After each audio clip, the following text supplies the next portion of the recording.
అంటే ఇక్కడ వీడియోలు తీయొద్దు అని అంటే బయట తీద్దామని ఇంకా అట్లా వచ్చి కూర్చున్నాడు మేడం. ఎట్లా ఉన్నాడంటే ఆయన చెయ్యి ఇంత వెడల్పునుంది.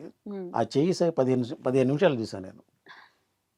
అంత టైం ఉండింది మీకు 15 నిమిషాలు. 3 అవర్స్ ఉన్నారు మాతోటి. 2½ అవర్ మాట్లాడాడు అన్నయ్య. 3 గంటలా? 2½ అవర్ మాట్లాడాడు. అంత టైం ఇచ్చారా చిరంజీవి గారు? అసలు అక్కడ ఉన్నోళ్ళే బిత్తరపోయారు.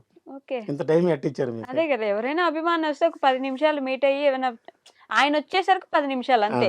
వెళ్ళిపోతారు కదా! మేము కూడా అనుకున్నది. మాకు ఇంత టైం ఇస్తాడని. హ్మ్. ఏదో 2, 3 ఫోటోలు తీసుకొని పంపిస్తాడులే అనుకున్నాను. అబ్బో! ఆయన ఒక సాధారణమైన వ్యక్తిలాగా ఉన్నాడు. ఒక లెజెండ్. భారతదేశ అత్యున్నత 2వ పురస్కారం పద్మవిభూషణ్ పొందిన వ్యక్తి. గిన్నిస్ బుక్‌లోకి ఎక్కిన వ్యక్తి.